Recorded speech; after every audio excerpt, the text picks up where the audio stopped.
जी शुक्रिया जनाब स्पीकर। मेरी तकरीर में कुछ बात रह गई थी।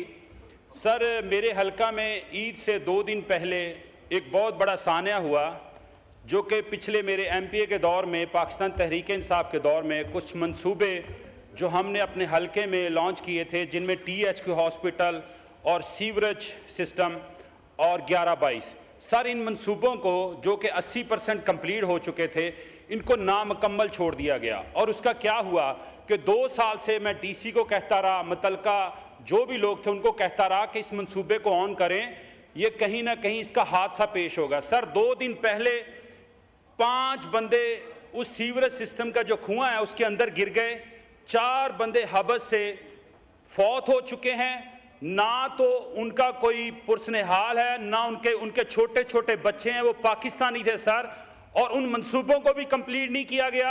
और बल्कि जो बंदे फौत हो चुके हैं, ना तो वफाकी हुकूमत ने ना सूबाई हुकूमत ने उनके लिए कोई रिलीफ का पैकेज अनाउंस किया। और मैं डिमांड करता हूं, जो जिम्मेदारान हैं, जिन्होंने उस मंसूबे को छोड़ा है और जिस मंसूबे की वजह से आम पाकिस्तानी जो म्यूनसिपैलिटी के वर्कर थे सर, वो शहीद हो चुके हैं आपकी और मेरी जो इस कौम की भलाई के लिए। सर, उनको कोई पूछने वाला नहीं है। मैं डिमांड करता हूं कि उन मंसूबों को फिलफौर कंप्लीट किया जाए और जो फैमिलीज जो इससे मुतासर हुई हैं, जो 4 बंदे फौत हो चुके थे, उनको भी रिलीफ का पैकेज अनाउंस किया जाए। बहुत शुक्रिया सर। बहुत शुक्रिया, थैंक यू।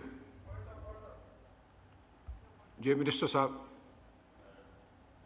चेयरमैन साहब, मैं ऑनरेबल मेंबर से रिक्वेस्ट करूंगा कि ये मुझे लिख के दे दें। अगर ये हो सकता है PWD का है तो मैं उस पर इंक्वायरी कराऊंगा, और अगर दूसरा कोई है तो ये वाकई इस पे ये अफसोसनाक बात है और इस तरह हमारे हलकों में नहीं होना चाहिए। आफ्टर ऑल वो अपने इलाके की नुमाइंदगी फरमाते हैं और ऑनरेबल आदमी है, तो मैं चाहूँगा कि अगर वो तकलीफ़ करें, मुझे लिख के दे दें तो मैं इस पर ज़रा रिपोर्ट भी ले लूँ, और अगर इस पर PWD का हुआ तो फिर मैं उस पर एक्शन भी लूँगा। थैंक यू, बहुत शुक्रिया। अब आप सेटिस्फाइड हैं जी? मिनिस्टर साहब ने कहा they will do something about it. जी, बेहतर है कि आप डिटेल्स लिख के उनको दे दें। जी, ऑनरेबल मेंबर राजा खुर्रम शहजाद नवाज। औज़ुबिल्लाहि मिनश्शैतानिर्रजीम, बिस्मिल्लाहिर्रहमानिर्रहीम। जनाब चेयरमैन, आपका मैं शुक्रिया अदा करता हूँ कि आपने मुझे यहाँ पे ये नुमाइंदगी का और अपने हलके के लोगों को की नुमाइंदगी करते हुए ख़ास तौर पे इस्लामाबाद की बात करने का मौका दिया, क्योंकि बजट के ऊपर ये सेशन है और बजट स्पीचेस हो रही हैं। लेकिन इस ऐवान के अंदर जितने भी मुअज़्ज़िज़ अरकान जो वफाक की नुमाइंदगी करते हुए अपने अपने इलाके से अपने अवाम का वोट लेके इस ऐवान के अंदर आए, लेकिन बदकिस्मती के साथ जिस तरह पिछले 70 सालों से ये ऐवान चलता आ रहा है, इसी तरीके से इस दफ़ा भी हुआ कि इस ऐवान के जो नुमाइंदे जो अपने अपने इलाकों की लोगों की नुमाइंदगी करते हैं, उनसे ना कभी पहले और ना इस बजट में कोई तजावीज़ ली गई। आज 3-4 दिनों से ऐवान के अंदर स्पीचेस हो रही हैं,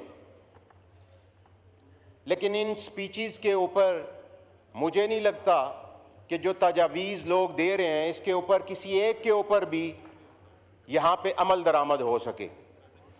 तो सबसे पहले तो जब भी बजट बने तो कम अज़ कम इन अवामी नुमाइंदों से भी पूछना चाहिए।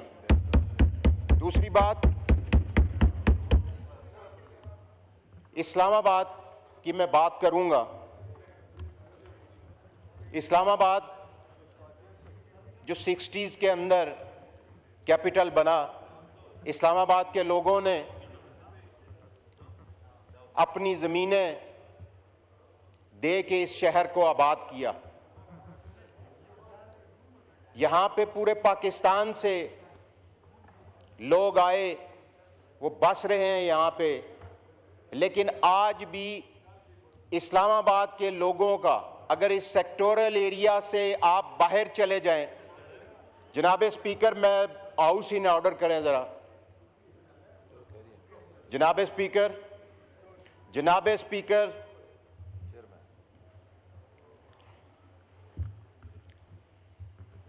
जनाब स्पीकर, मैं देखता हूँ सर तकरीर। जनाब चेयरमैन, मैं आपकी तवज्जो चाहता हूँ जी। और थोड़ा सा हाउस इन ऑर्डर अगर हो जाए तो ये बेहतर होगा। सर, इस्लामाबाद के लोगों ने बड़ी कुर्बानी दी इस शहर को आबाद करने के लिए।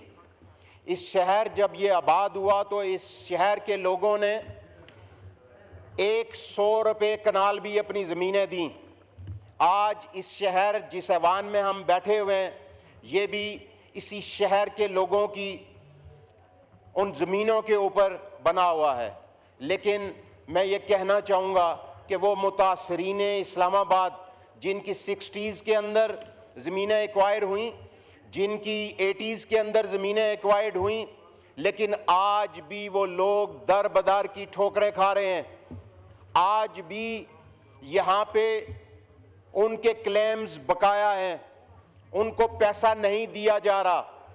और अगर 18वीं तरामीम के बाद बात करें बाकी मसाइल की, तो आज 18वीं तरामीम के बाद सूबे अपना बजट पेश करते हैं, सूबों के पास अपने वसाइल हैं, लेकिन इस्लामाबाद से जो टैक्स कलेक्शन होती है, इस्लामाबाद की भी एक सूबाई हैसियत है कानूनी और आइनी तौर के ऊपर, लेकिन इस्लामाबाद के लोगों को वो कानूनी और आइनी जो उनका हक बनता है वो कभी भी नहीं मिला।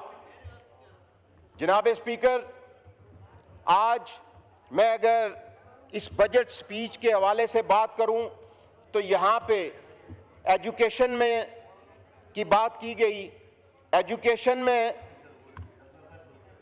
अगर 425 स्कूल हैं इस इस्लामाबाद के, तो 125 स्कूल तो आबाद हैं, लेकिन वो स्कूल कि जिन स्कूलों के लिए एक मरला भी ज़मीन एजुकेशन मिनिस्ट्री ने ख़रीदी नहीं, इस शहर के लोगों ने, इन देहातों के लोगों ने वो ज़मीनें अपने बच्चों की अच्छी तालीम के लिए अतिया की। जहाँ पे बिल्डिंग्स बनी हुई हैं, स्कूल मौजूद हैं, लेकिन वहाँ पे टीचर्स नहीं हैं। यहाँ पे जनाब चेयरमैन 2017 के अंदर यहाँ पे अमेरिकन एड से 200 बसेस दी गई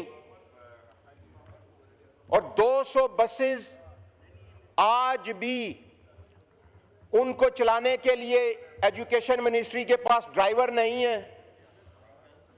और उन बसेस के ये हालात हैं कि वो नई बसेस खड़े खड़े उनके अंदर घास हो गई है।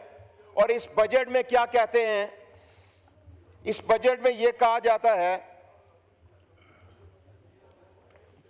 कि हम अब पिंक बसेस शुरू करेंगे। और यार, जो 200 बसेस खड़ी हैं उनके चलाने के लिए आपके पास ड्राइवर्स नहीं हैं, वो तो बच्चों को कोई सहूलत नहीं दे रही, तो आप नया एक टोपी ड्रामा लेके आ गए हैं कि हम पिंक बसेस चलाएंगे। इसकी कोई जरूरत नहीं है। उन 200 बसेस को चलाया जाए और जो पिक एंड ड्रॉप के ऊपर इस शहर के गरीब लोगों के मसाइल और इनका खर्चा होता है उसको बचाया जाए। और ये फजूल खर्चियां ये बंद होनी चाहिए। और वो 300